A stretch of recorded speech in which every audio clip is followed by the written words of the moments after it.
مولانا فضل الرحمان نے کل اپنا بوریا بستر لپیٹا اور اسلام آباد سے یہ کہتے ہوئے چلے گئے کہ اب وہ ملک بھر کے اندر سڑکیں بند کریں گے۔ چند ایک معصومانہ سوالات ہیں جن کا رخ مولانا فضل الرحمان کی طرف کرنے کی اس وقت اشد ضرورت ہے۔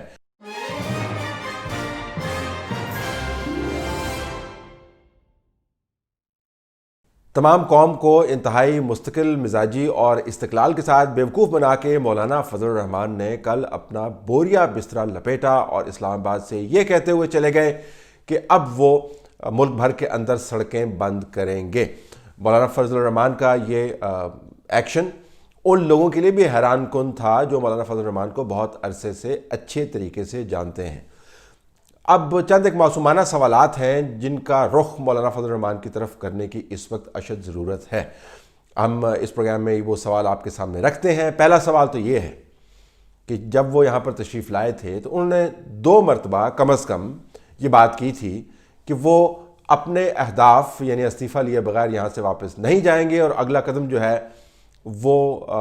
استعفے کی طرف مارچ ہوگا، استعفے سے پسپائی نہیں ہوگی۔ ہمیں کوئی دلچسپی نہیں ہے کہ سڑکوں کے ذریعے جیسا بھی وزیر اعظم اس سے استعفیٰ لیا جائے، لیکن چونکہ مولانا فضل الرحمان نے خود یہ باتیں کہی تھیں تو سوال یہ پیدا ہوتا ہے کہ جب وہ یہاں پر تشریف لائے تھے تو اس وقت کن حالات کی بنیاد پر انہوں نے یہ نعرہ بلند کیا تھا کہ ہم چھین کے استعفیٰ لیں گے، تو اس کا جواب ان کو دینا ہے۔ دوسرا سوال یہ ہے کہ جب وہ یہاں پر تشریف لائے تھے تو ان کی ایک بڑی مشہور میٹنگ ہوئی تھی جس کی خبر میں نے بھی آپ کو دی اور ان کے قریبی دوستوں نے بھی وہ اس میٹنگ کی خبر دی، اخبارات کے اندر بھی وہ چھپا، اور اس کے بعد ایک اور انٹرویو کے اندر مولانا فضل الرحمان نے خود بھی اس بات کی تصدیق کر دی کہ وہ میٹنگ اس دھرنے سے کافی عرصہ پہلے پنڈی کے اندر ہوئی تھی۔ تو سوال یہ ہے کہ اس میٹنگ کے اندر کیا چیزیں طے پائی تھیں اور اس میٹنگ کا تعلق اگر مولانا کے دھرنے سے تھا تو دھرنے سے پہلے میٹنگ کے اندر کیا پیرایا طے ہوا۔ دیکھیں، مولانا فضل الرحمان نے اگر اپنے مدرسے کی چولیں سیدھی کرنے کے لیے پنڈی کے اندر میٹنگ کی ہوتی تو پھر ان کا ہم کہتے کہ ایک ذاتیہ پارٹی کا معاملہ ہے، لیکن چونکہ وہ تمام قوم کے سامنے اتنے بڑے بڑے دعوے کر کے گئے تھے تو اب یہ ان کے ورکرز کی طرف سے یہ جاننا بنتا ہے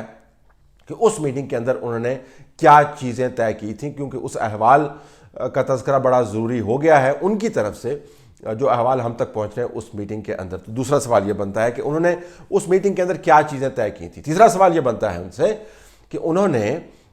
اس تمام سال کا نومبر کا مہینہ ہی کیوں طے کیا، انہوں نے یہ مارچ اکتوبر میں کیوں نہیں کیا، انہوں نے یہ مارچ دسمبر میں کیوں نہیں کیا۔ نومبر کے مہینے کی ایسی کیا اہمیت تھی کہ وہ تمام لوگ، وہ تمام جماعتیں، پاکستان مسلم لیگ، نون، پیپلز پارٹی اور دوسری جماعتیں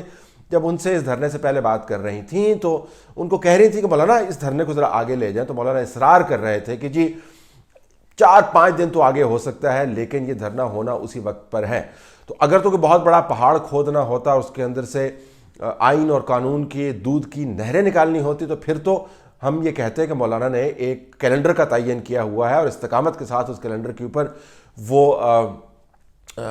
ڈٹرمنیشن کے ساتھ اس کے اوپر ڈٹے رہیں گے، لیکن اگر آخر میں اس پہاڑ کو کھودنے کے بعد چوہا ہی برآمد نہیں کرنا تھا تو پھر نومبر کا مہینہ انہوں نے کیا چوز کیا، نومبر کے مہینے کی ان کے سیاسی کیلنڈر کے اندر کیا اہمیت ہے۔ چوتھی بات یہ ہے کہ جب انہوں نے اسلام آباد کے اندر سے اپنا بوریا بستر گول کر دیا ہے تو ملک بھر کے دوسرے علاقوں میں جب وہ پھیلیں گے تو اس دھرنے کی یا اس روڈ بلاکیج کی کیا اہمیت ہوگی۔ پیپلز پارٹی کی طرف سے آلریڈی کہنا شروع کر دیا کہ اگر آپ نے سندھ میں آ کے یہ حرکت کی تو قانون اپنی حرکت میں آئے گا اور ہم آپ کو سڑکیں نہیں بند کرنے دیں گے، اور ویسے بھی جنگل میں مور نچا رہے ہیں، اس جنگل کے مور کو کون دیکھے گا اور وہاں پر کتنا مؤثر ہوگا۔ جو کام اسلام آباد کی دہلیز پر اپنے کہنے کے باوجود آ کر نہیں کر پائے وہ کام پاکستان کے مضافاتی علاقوں میں گلی کوچوں میں بیٹھ کر کیسے کر پائیں گے، تو یہ اگر ذرا اس کی وضاحت کر دیں۔ 5ویں بات یہ ہے کہ مولانا کو کون سا ایسا بیرونی اثر و رسوخ ہے جس کے استعمال کے ذریعے اس بات پر کنونس کیا گیا کہ مولانا آپ ذرا ہاتھ ہولا رکھیں اور اسلام آباد کے اندر ویسے بھی ٹھنڈ بڑھ رہی ہے اور آپ نے کوئی نہ کوئی طریقہ اختیار کرنا ہے یہاں سے نکلنے کا، اور فی الحال عمران خان صاحب کا استعفیٰ آپ کو میسر نہیں آ سکتا، یہ سہولت آپ کے لیے میسر نہیں ہے۔ وہ کون سا بیرونی اثر و رسوخ ہے جس کو استعمال کیا گیا، اور مولانا کو اس حتمی نتیجے پر پہنچنے میں بڑی آسانی ہوئی جس کے بارے میں وہ بات کرنے سے بھی گریزاں تھے اور ناراض ہو جاتے تھے جب ان سے کہا جاتا تھا کہ آپ یہاں سے چلے جائیں۔ چھٹی بات یہ کہ اگلی مرتبہ اب وہ عمران خان کا استعفیٰ جب مانگیں گے تو وہ کس اخلاقی پیمانے پر کھڑے ہو کر یہ استعفیٰ مانگ رہے ہوں گے،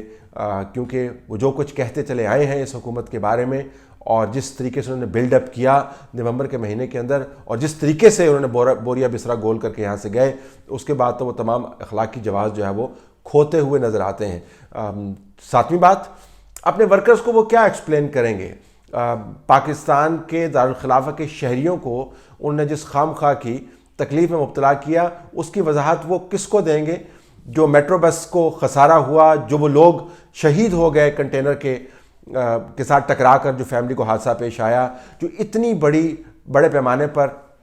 ریاست کی طرف سے تعیناتی کرنی پڑی، جو اتنا فساد برپا ہوا جس کا کوئی نتیجہ نہیں نکلا، اس کا خرچہ یا اس کا بل کیا مولانا فضل الرحمان ان کی جماعت کو پے نہیں کرنا چاہیے؟ اور آٹھویں بات، مولانا فضل الرحمان کا دھرنا جو ہے وہ اپنے بلند و بانگ دعووں کے ساتھ اور اختتامی تقریب میں جو انہوں نے پھرتی دکھائی اس کے حوالے سے انہی دھرنوں کی طرح ہے جو فیض آباد کے اوپر دیا گیا تحریک لبیک کی طرف سے، جو ڈاکٹر علامہ طاہر القادری نے 2 مرتبہ دیا، اور جو عمران خان نے پہلا دھرنا دیا 126 دنوں میں۔ کیونکہ یہ چاروں کے چاروں دھرنے جو ہیں، اگر آپ ان کی ہیئت ترکیبی دیکھیں، ان کے اغراض و مقاصد دیکھیں، ان کی آنیاں اور جانیاں دیکھیں، ان میں بہت زیادہ مماثلت آتی ہے۔ تو کیا یہ مماثلت اتفاقیہ ہے یا اس کے پیچھے بھی کوئی بڑی قوت موجود ہے جس نے چاروں دھرنوں کو ایک ہی طرح سے ہونے کی اور ختم کروانے کی اپرچونٹی فراہم کی ہے؟ ایک چھوٹا سا معصومانہ سوال یہ بھی ہے کہ مولانا کچھ بتائیں تو صحیح کہ اس دھرنے سے انہوں نے حاصل آخر میں کیا کیا؟ ایک اور سوال یہ بنتا ہے کہ مولانا کم از کم یہ بتائیں کہ انہوں نے اس دھرنے کے اوپر خرچہ کتنا کیا اور خرچہ کیسے اکٹھا کیا، اور یہ پیسے جن لوگوں نے چندے کے طور پہ دیے تھے اب مولانا ان کو کیا جواب دیں گے؟ اور یہ بھی بتا دیں کہ کیا اپنی تمام میٹنگز کے بارے میں، دھرنا کرنے کے بارے میں اور دھرنا ختم کرنے کے بارے میں، جو تمام بیک اینڈ کے اوپر یعنی اندر خانے کی جو معلومات ہیں انہوں نے اپنے تمام اتحادیوں کے ساتھ شیئر کیں یا نہیں کیں جن کو وہ ساتھ لے کر چلنے پر اصرار کر رہے تھے؟ اس بات سے قطع نظر کہ مولانا فضل الرحمان ان سوالوں کو کیا جواب دیتے ہیں، دے پاتے ہیں، نہیں دے پاتے ہیں، یہ بات واضح ہو گئی ہے کہ عمران خان اور مولانا فضل الرحمان میں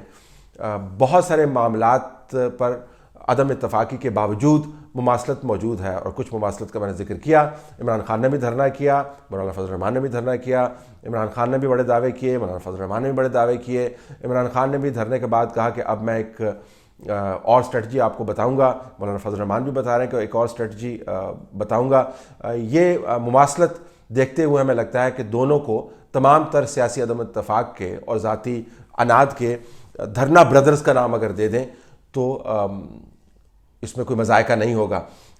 یا تو یہ دھرنا بردرز ہیں یا کم از کم اس حد تک ان میں مماثلت ہے کہ دونوں کا بڑا بھائی ایک ہی ہے۔